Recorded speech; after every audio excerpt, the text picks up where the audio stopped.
আবারও নতুন করে নিজামুর রহমান আজহারীকে কি বললেন ডক্টর এনায়েতুল্লাহ আব্বাসী। আপনারা জানেন আরো অনেক আগে আজহারীকে ডক্টর এনায়েতুল্লাহ আব্বাসী কাফের ফতোয়া দিয়েছিলেন। নতুন করে আবারও কাফের বলেছেন ডক্টর এনায়েতুল্লাহ আব্বাসী। আপনারা দেখেছেন, আজকে আমরা এই বিষয়ে দেখবো কি বলছেন ওখানে এনায়েতুল্লাহ আব্বাসী। তো চলেন আমরা দেখে আসি। আপনি যখন আরেকজন ইসলামিক ক্লেরিক, আমরা নাম বলতে পারি ডক্টর মিজানুর রহমান আজহারী, তাকে নিয়েও বলেন যে তিনি কাফের, তাকে আসলে দেশ ছেড়ে চলে যেতে হবে, তখন আমরা একটু কনফিউজ হয়ে যাই। বলছি জি না, কনফিউজ হবেন কেন? আপনি যার কথা বলেছেন সে কি বলেছিল আপনি দেখেছেন তার বক্তব্যগুলো? আমি দেখেছি, কিন্তু তার শোনেন কথা শোনেন। জি, তাকে বলুন, সে তো আমার ছাত্র, তাকে জিজ্ঞেস করুন। 2007 সালে সে আমার থেকে সবক নিয়েছে দারুন রাজাত মাদ্রাসায়। আমি তার টিচার, আমি তার শিক্ষক, এবং তার শিক্ষকরা আমাকে শিক্ষক মানে। অতএব সে যদি, দেখুন আপনাকে পিছন থেকেই বলতে হচ্ছে, আপনি সময় দিতে হবে আমাকে। জি বল। আপনি কিন্তু বসে আছেন একা, আমার কিন্তু কয়েক হাজার লোক বসে আছে আমার অপেক্ষায়, একটা শিডিউল প্রোগ্রাম আমি রেখে বসেছি আপনার এখানে। জি বলেন। যেহেতু আপনার মাধ্যমে আমার মেসেজটা আমি অনেকের কাছে পৌঁছাতে পারবো। জি বল। আপনি যে ব্যক্তির নাম দিয়েছেন, তাকে আপনি কি দিয়ে তাকে স্কলার বলবেন? লক্ষ লক্ষ লোক হলে স্কলার হয়? এটা কোনো কথা নয়। দ্বিতীয় কথা হচ্ছে সে মুফতি নয়, ফতুয়া দেবার অধিকার রাখে মুফতি। স্কলার হওয়া এক জিনিস, ওয়াইজ হওয়া এক জিনিস, মুফতি হওয়া আরেক জিনিস। মানে আমার কথা হচ্ছে, আমি কি গ্র্যান্ড মুফতি বাংলাদেশে? তা আমি বলছি না, এটা বলার অথরিটি আমার নেই, কিন্তু আমার ফতুয়াতে কলম বসাবার মতো 10টা মুফতি আপনি বের করে দেন। এখন অন্য মুফতিরা বলছে না কেন, সেটা একটা সাহসিকতার বিষয় আছে, সেটা আরো কোনো তাদের প্রতিবন্ধকতা থাকতে পারে। যেমন আপনি দেখেছেন আওয়ামী শাসনের সময় দেশের অনেক বড় বড় আলেম শেখ হাসিনার দালালি করেছে, তো তারা কি এমন কোন ফতোয়া দিবে যে সরকার বেকায়দায় পড়ে?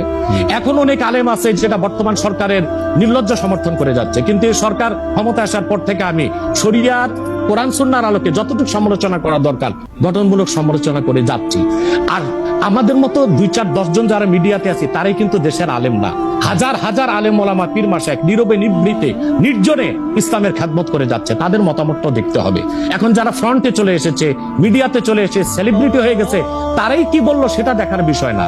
এখানে তো যদি আপনি একটা প্রশ্ন আনেন যে আসলে শাতিনকে ক্ষমা পেতে পারে কিনা, বা রাষ্ট্র যদি শাতিনকে পৃষ্ঠপোষকতা দেয়, তার শাস্তি নির্ধারণ না করে, তাহলে কোনো জনগণ বিচারটা হাতে করতে পারবে কিনা?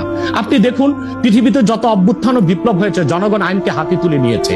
আপনি 5ই আগস্ট দেখেন, বাংলাদেশে রাষ্ট্র ক্ষমতা যে এসেছে বর্তমান সরকার, এটা গণতান্ত্রিক পদ্ধতিতে হয় নাই, ছাত্র জনতা আইনকে হাতে তুলে নিয়েছিল। এই বিপ্লবকে আপনি অবৈধ বলবেন? যে 6-7 জন সমন্বয়ক নেতৃত্ব দিয়েছে তাদেরকে কি আপনি সন্ত্রাসী বলবেন? না, কিছু করার ছিল না। 15 বছরে যে জগদ্দল পাথর ফেসিবাদী হাসিনা বসেছিল, গণতান্ত্রিক পদ্ধতিতে এটাকে সরানো সম্ভব হয় নাই, আইনকে হাতে তুলে নিতে হয়েছে। অতএব যদি গণতন্ত্রের স্বার্থ রক্ষে আইনকে হাতে তুলে নেওয়া যায়, আল্লাহ তার হাবিবের সুমহান ইজ্জত এবং স্বার্থে আল্লাহ তার হাবিব সাল্লাল্লাহু আলাইহি ওয়াসাল্লামের ইজ্জতের বিপক্ষে কেউ কথা বলবে এবং ধারাবাহিকভাবে শাস্তি পাবে না, চলতেই থাকবে। আমরা শুধু মিটিং মিছিল করে লাঠি পেটা খাবো। স্যার আপনার কাছে মনে হয় না, স্যার আপনার কাছে মনে হয় না এটা আপনার, স্যার আপনার কাছে মনে হয় না এটা আপনার পয়েন্ট অফ ভিউ?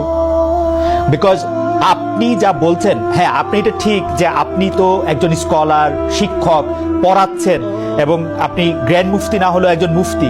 কিন্তু আমরা ধরেন, আমি এখন কথা বললাম হচ্ছে যে বাংলাদেশে কিন্তু এইটাও প্রচলিত যে যারা বলতেছে যে তারা আসলে যা কিছু পরীক্ষিত হাদিস নয়, যা কিছু পরীক্ষিতভাবে কোরআনের ফয়সালা নয়, তারা তা মানতে চান না। ধরা যাক ঈদে মিলাদুন্নবী সম্পর্কে তাদের একটা বয়ান আছে, তাদের আরো অনেক কিছু নিয়ে তাদের একটা বয়ান আছে। তাদের মধ্যে থেকেও কেউ কেউ আছেন যারা মক্কা মদিনায় বড় বড় জায়গায় আলেমের কাজ করতেছেন। আপনার পছন্দের কোন হুজুর, কি ডক্টর এনায়েতুল্লাহ আব্বাসী নাকি নিজামুর রহমান আজহারী? কমেন্ট বক্সে বলে যাবেন। আর এখানে কার ভুল ছিল সেটা আপনারা বলে যাবেন।